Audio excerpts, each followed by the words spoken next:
Hello student, आज हम आपको बीए सेकेंड ईयर के कमर्शियल बैंक यानी वाणिज्य बैंक के बारे में बताएंगे। उनके क्या कार्य होते हैं। ये क्वेश्चन भी इम्पॉर्टेंट है जो आपके एग्ज़ाम में भी आता है और आपको इसके बारे में जानकारी भी होनी चाहिए। तो ये व्यापारिक बैंक जो होते हैं इनके बहुत सारे कार्य होते हैं। तो नंबर 1 होता है इनका जमा स्वीकार करना, दूसरा होता है इनका ऋण देना।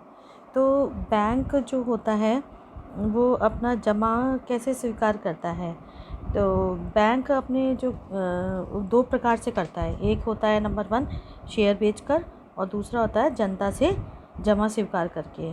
और जो शेयर होता है उनसे जो प्राप्त उनकी जो पूंजी होती है वो बहुत ही ज़्यादा क्या होती है, अपर्याप्त होती है, नहीं अत्यधिक होती है। और इसीलिए जो बैंक होते हैं वो मतलब जो व्यावसायिक बैंक की जो पूंजी होती है वो जनता से प्राप्त जो होती है उनको डिपॉजिट उस पर भी डिपेंड रहता है। अगर देखा जाए तो जनता को भी क्या करना चाहिए, अपना जो पैसा जो है वो बैंक में जमा करने के बहुत सारे लाभ होते हैं। जैसे पहले भी वीडियो में बता चुके हैं कि जैसे उनको क्या मिलता है, नंबर 1 कि उनको ब्याज मिलता है। क्या मिलता है? इंटरेस्ट। और उस इंटरेस्ट से लोगों का काफ़ी जमा होता है, तो इतना इंटरेस्ट मिलता है यहाँ तक कि उनका महीने का खर्च भी निकल जाता है। या फिर उनकी और दूसरी बात, सबसे बड़ी बात ये होती है कि धन की सुरक्षा। अगर बैंक में आपका पैसा जमा है तो आपका पैसा जो है वो सुरक्षित है। और इसीलिए जो है लोग अपना पैसा बैंक में रखना ज़्यादा सुरक्षित समझते हैं और रखते भी हैं। और जो उद्देश्य से बैंक अपने ग्राहकों को विभिन्न प्रकार के खातों के अंतर्गत विभिन्न सुविधाएं भी देते हैं। नंबर 1 है निश्चितकालीन जमा खाता। निश्चितकालीन जमा खाता जो है इसमें कुछ सीमा होती है, जैसे 3 महीने से 5 वर्ष तक। यानी आप 3 महीने से लेकर आप 1 साल की भी कर सकते हो, 2 साल की भी, 3 साल की भी, या 4 साल 5 साल की भी होती है। लेकिन जब ये निश्चित होता है तो आप तभी अपना पैसा निकाल सकते हो जब आपका समय पूरा हो गया हो। अगर मान लीजिए कि आपको समय से पहले आपने 5 साल की एफडी करा रखी है, फिक्स डिपॉजिट करा रखा है, और आपको 5 साल से पहले आपने करा रखा है और आपको पैसा बीच में आपको ज़रूरत पड़ गई, तो क्या होगा, जो आपको जो इंटरेस्ट मिलने वाला है, उसका जो बेनिफिट मिलने वाला है उसको रिड्यूस करके, उसे कम करके वो पैसा उतना आपको दे दिया जाता है। इसलिए कभी भी अपना फिक्स डिपॉजिट है वो कम से कम सीमा में करवाना चाहिए। मान लीजिए आपने 3 महीने या 1 साल या 2 साल इस तरीके की करवाई, तो जैसे ही ये कंप्लीट होगा आप फिर रिन्यूअल करा सकते हो। तो ये निश्चितकालीन जमा फिक्स डिपॉजिट होता है। और दूसरा होता है चालू खाता। चालू खाता यानी इसको इंग्लिश में बोलते हैं करंट अकाउंट।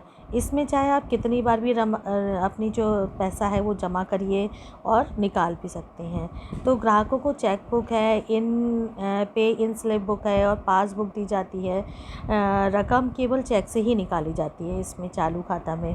और मेनली ये जो खाता होता है वो होता है बिजनेसमैन के लिए, और बिजनेसमैन के लिए ये बेस्ट खाता होता है करंट अकाउंट।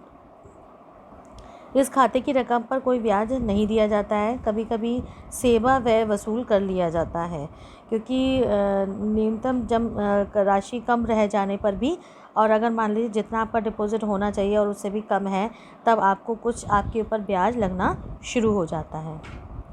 नेक्स्ट आता है आपका saving account, saving bank account. ये खाता छोटी बचत वाले, जैसे जनरल लोग, आम लोग, जैसे नौकरी पेशे वाले जो लोग होते हैं, या घर में जो लोग हैं उनको मकान का किराया या कोई और उससे आता है, तो वो अपना बचत जो है वो बचत खाता में जमा करते हैं। तो इसमें जो रकम होती है वो सप्ताह में भी जमा हो सकती है और कई बार भी जमा कर सकते हैं, और आप निकाल भी सकते हो। जैसे सप्ताह में 1 या 2 बार मतलब आप निकाल भी सकते हो, उसमें कोई वो नहीं है। जैसे कि जमा खाता में आपको होता है कि नहीं भाई इससे पहले नहीं निकाल सकते आप, तो वैसा इसमें नहीं होता है। और जैसे ही वर्ष में क्या कहते हैं, एक बार में निर्धारित सीमा से अधिक राशि नहीं निकाली जा सकती। हाँ, ये है कि आपकी राशि जो होती है वो निश्चित होती है कि इतना ही आप निकाल सकते हो, उससे ज़्यादा आप नहीं निकाल सकते हो। तो इस तरीके से ग्राहकों को पासबुक दे दी जाती है। इस खाते में ब्याज की दर निश्चित जमा खाते से कम होती है। निश्चित जमा खाते में यानी फिक्स डिपॉजिट में आपका रेट ऑफ इंटरेस्ट ज़्यादा होता है, और सेविंग बैंक अकाउंट में आपका रेट ऑफ इंटरेस्ट कम होता है। और नेक्स्ट है आपका गृह बचत खाता। गृह बचत खाता यानी कि छोटी बचतों को प्रोत्साहन देने के लिए कुछ बैंकों को घर ले जाने के लिए गुल्लक दे देते हैं, तो जिसकी चाबी बैंक के पास होती है। गुल्लक दे दी, छोटे छोटे बच्चों को प्रोत्साहित करने के लिए गुल्लक दी जाती है, क्योंकि बच्चों को बहुत शौक होता है कि हम अपना पैसा गुल्लक में डालेंगे, लेकिन वो गुल्लक वो आप खोल नहीं सकते, वो उसकी चाबी जो होती है बैंक के बच्चों के पास होती है, वो बैंक के पास होती है। और ये बच्चों को प्रोत्साहित करने के लिए बहुत अच्छी होती है। जब गुल्लक भर जाती है तो बैंक ले जाइए, वहाँ राशि निकाल कर इनका ग्राहक के खाते में जमा कर ली जाती है, और ब्याज दर साधारणतः बचत खाते की अपेक्षा कम ही रहता है। और नंबर 5 और लास्ट है आपका अनिश्चित जमा खाता। ये खाते भारत में विशेष प्रचलित नहीं हैं, इतना ज़्यादा इसका प्रचलन नहीं है। इनमें रकम अनिश्चित काल के लिए जमा कर दी जाती है और कुछ विशेष परिस्थितियों में ही निकाली जा सकती है। और जमाकर्ता ब्याज की रकम लेता रहता है। इसमें ये होता है कि आप जो आपका डिपॉज़िट है उसको तो नहीं, लेकिन जो आपका रेट ऑफ इंटरेस्ट जो लग रहा है वो आप ले सकते हो। इस खाते की जमा पर ब्याज दर सबसे ऊंची होती है। आज के लिए इतना ही बहुत है।